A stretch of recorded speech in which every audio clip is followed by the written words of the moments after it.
ভোজেশ্বর বাজার শরৎপুর জেলায় একটি প্রভাবশালী বাজার হিসেবে গণ্য করা হয়। এই বাজারে আসলে আপনারা দেখতে পারবেন সুন্দর একটি মসজিদ। বাজারটিতে আসলে আপনারা আরো দেখতে পারবেন একটি মন্দির। প্রিয় বন্ধুরা, তোমাদের আজকে ভোজেশ্বর বাজারটি ঘুরে দেখাবো। চলো দেখি ভোজেশ্বর বাজারের সৌন্দর্য। এই ভোজেশ্বর বাজারটি ভোজেশ্বর নাম রাখা হলো কেন তা একটু জেনে নি। লোকমুখে শুনেছি এই বাজারের আশেপাশে ছিল ভোজন রসিক মানুষ, তাই এই বাজারটি ভোজেশ্বর বাজার হিসেবে পরিচিতি লাভ করে। এই বাজারটিতে আসলে আপনারা আপনাদের প্রয়োজন মতো সব ধরনের জিনিস পেয়ে যাবে। ঢঙ্গি মেয়েদের জন্য আছে ডাইনোসরের গু দিয়ে লিপস্টিক, আরো রয়েছে সোনালী গোলের চামড়া দিয়ে বানানো 3 পিস। ঢঙ্গি মেয়ে সাদিয়া, তোমাকেই বলছি, তুমি এই বাজারটিতে আসবে তোমার মাকে নিয়ে।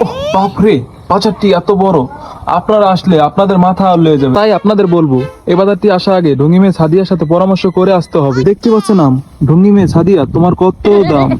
ঢঙ্গি মেয়েদের ছোটবেলা খেলার জিনিসপাতি। ও বাপরে, একটুর জন্য বেঁচে গেলাম। ওরে কি সাংঘাতিক। এদিকে দেখতে পাচ্ছি দা, যেটা দিয়ে ঢঙ্গি মেয়েরা মাঝে মধ্যে ছেলেদের ধরে নিতে। এদিকে দেখা যাচ্ছে বাঁশ, যেটা মাঝে মধ্যে আমি খাই। তো এই বাঁশ দিয়ে তৈরি করা জিনিসপত্র।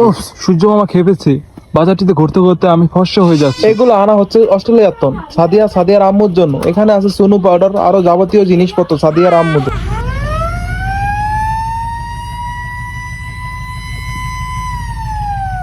এদিক দিয়ে আসার সময় আপনাকে খুবই সাবধানে আসতে হবে, কারণ এখানে থাকে ঢঙ্গি নাগিনরা, যে কোনো মুহূর্তে আপনাকে কামড় দিতে পারে বিচি বরাবর। এদিকে দেখা যাচ্ছে ঢঙ্গি মেয়ে সাদিয়ার নানাকে।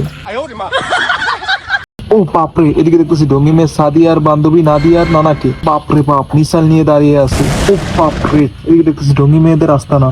এই বাজার টিভিতে এত বেশি করলে যে আপনি হাতে হাতে মাথা ঘূর্ণা খেয়ে পড়ে যেতে পারেন যে কোনো মুহূর্তে। এদিকে দেখতেছি ঢঙ্গি মেয়েদের আরেকটি কারখানা। এই যে বাড়িটি দেখতেছেন, এটি হচ্ছে ঢঙ্গি মেয়ে সাদিয়ার নানার বাড়ি। এই বাড়িটি ঢঙ্গি মেয়ে সাদিয়ার নানা 1972 সালে নির্মাণ করেছিল। এখানে সাদিয়ার বড় হওয়া। ও বাপরে, এত গরম, এক গ্লাস শরবত খেয়ে নি। এই লেবুগুলো বলে সাদিয়ার নানাদের, দোকানদার বলল।